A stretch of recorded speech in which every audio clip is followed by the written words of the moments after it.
Hello students. In part 1 of your chapter A Portrait of a Lady, we have discussed about the friendship of Khushwant Singh with her grandmother.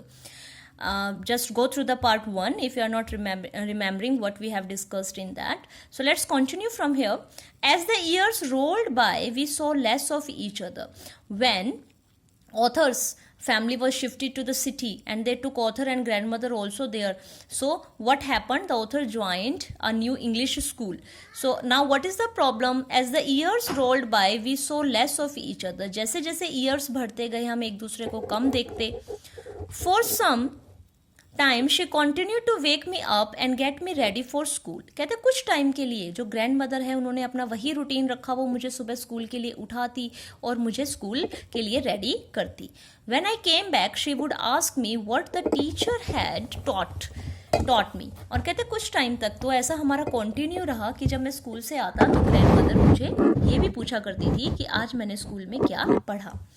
I would tell her English words. अब बेटा अब क्या हुआ, अब वो English medium school में पढ़ रहे थे तो वो क्या करते, इंग्लिश वर्ड्स उन्हें बताते.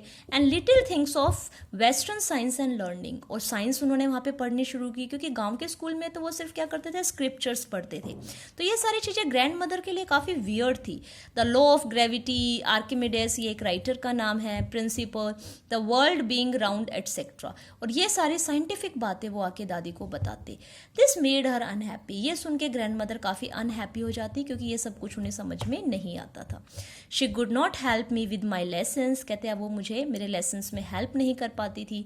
She didn't believe in the things they taught at the English school and was distressed that there was no teaching about God and the scriptures. और कहते हैं वो इन सब चीज़ों में बिलीव नहीं करती थी और काफ़ी उदास हो गई ये जानकर कि इनके स्कूल में गॉड और गॉड के बारे में, स्क्रिप्चर्स के बारे में ये सब चीज़ें तो पढ़ाई नहीं जाती.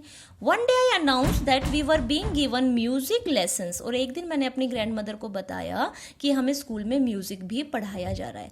She was very disturbed. और ये सुन के तो ग्रैंड मदर काफ़ी डिस्टर्ब हो गई. To her music had lewd association. Lewd यानी कि लो. ग्रैंड मदर का मानना था कि जो म्यूजिक है वो लो क्लास लोगों का काम है. It was the monopoly of harlots and beggars. ये बैगर्स का, हार्लॉट्स का जो काम होता है, ये गाना बजाना, ये उनका काम है. And not meant for gentle folk. और ये हमारी जैसी जेंटल फोक का इससे कोई मतलब नहीं है. She said nothing but her silence meant disapproval. कहते दादी ने कुछ शो तो नहीं किया लेकिन उनके साइलेंस से पता चल गया कि वो डिसअप्रूव्ड है. She really talked to me after that. और उसके बाद तो ग्रैंड मदर की उनके साथ जो बातचीत है वो बहुत ही कम हो गई. When I went up to university, I was given a room of my own. और कहता है कि जब मैं यूनिवर्सिटी में और बड़ी क्लास में हुआ तो मुझे अपना रूम मिल गया. The common link of friendship was snapped. कहते हैं अभी सिर्फ एक ही लिंक बचा हुआ था, कॉमन लिंक बचा हुआ था, वो भी छिन गया. क्या कॉमन लिंक था? कि वो एक ही कमरे में रहते थे. My grand mother accepted her solution with resignation. और मेरी ग्रैंड मदर ने इन सारी चीज़ों को बहुत अच्छे से एक्सेप्ट कर लिया. She rarely left her spinning wheel to talk to anyone. और अब ग्रैंड मदर ने सबसे बात करना बंद कर दिया. From sunrise to sunset she sat by her wheel spinning and reciting prayer. सुबह से शाम तक वो सिर्फ प्रेयर ही करती रहती. Only in the afternoon she relax for a while to feed the sparrows. और आपने पढ़ा था कि गांव में वो क्या करती थी, स्ट्रीट डॉग्स को फीड किया करती थी. और अब उन्होंने किसे फीड करना शुरू किया, स्पैरोज को. While she sat in the veranda breaking the bread into little bits. जब वो रोटी के टुकड़ों को छोटे छोटा करती थी, hundreds of little birds collected around her creating a veritable bedlam of chirping. बहुत सारी बर्ड्स वहाँ पे चहचहाती हुई आ जाती. Some came and perched on her legs. कुछ आती और उसके पैरों पे बैठ जाती.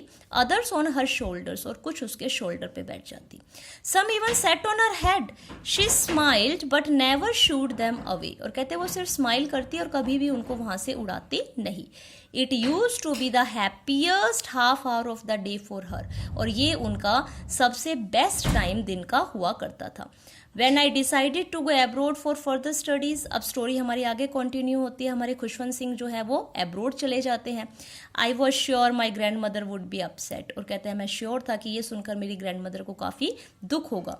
आई would be away for 5 years and at her age one could never tell, और कहते हैं उनकी एज इतनी ज़्यादा हो चुकी है कि मेरे को विश्वास, थोड़ा सा डाउट था कि 5 साल तक मैं दोबारा उनसे मिल पाऊंगा या नहीं. But my grand mother could, she was not even sentimental, लेकिन मेरी ग्रैंड मदर ने ऐसा कुछ भी नहीं कहा, वो बिल्कुल भी इमोशनल नहीं हुए. She came to leave me at the railway station, वो रेलवे स्टेशन पे मुझे छोड़ने आए, but didn't talk or show any emotions. Her lips moved in prayer, her mind was lost in prayer, her fingers were busy telling the beats of her rosary. Silently she kissed my forehead, and when I left, I cherished the moist imprint as perhaps the last sign of physical contact between us. और कहते हैं वो जो last time जो मेरी grand mother ने forehead पे किस किया था, मुझे लगा था कि शायद ये लास्ट फिजिकल कॉन्टैक्ट मेरा मेरी ग्रैंड मदर से है. अब मैं 5 years बाद जब वापस आऊँगा शायद मैं उनसे ना मिल पाऊँ. But that was not so. After 5 years I came back home and was met by her at the station. और कहते लेकिन ऐसा नहीं था. 5 साल बाद जब मैं आया तो मेरी ग्रैंड मदर वहीं मुझे स्टेशन पे रिसीव करने आई. She didn't look a day older, और वो एज इट इज नजर आ रही थी. She still had no time for words, अभी भी वो बात नहीं कर रही थी. And while she clasped me in her arms I could hear her reciting her prayers, और अभी भी वो प्रेयर्स में ही बिजी थी. Even on the first day of my arrival her happiest moment was with her sparrows. कहते हैं मैं 5 साल बाद वापस आया था, लेकिन फिर भी पूरा जो सबसे हैप्पी मोमेंट था उनका स्पैरोज के साथ ही था. whom she had longer and with frivolous rebukes. In the evening a change came over her. कहते लेकिन शाम के टाइम उनके अंदर एक चेंज आया. She didn't pray. She collected the women of the neighborhood and an old drum and start to sing. उन्होंने क्या किया, नेबरहुड से लेडीज को बुलाया और गाना शुरू कर दिया. For several hours she thrummed the sagging. कहते काफी घंटों तक, for several hours क्या करते रहे, ड्रम को बजाते रहे. डायलापिटेटेड ड्रम का मतलब होता है जो बहुत ज़्यादा, जैसे ड्रम आपने वो किया बजाया तो उसकी वजह से वो क्या हो गया, खराब हो गया. And sang of the homecoming of warriors, और होम कमिंग उन्होंने स्टार्ट की. We had to persuade her to stop to overstraining, हमें उनको रोकना पड़ा ओवर स्ट्रेनिंग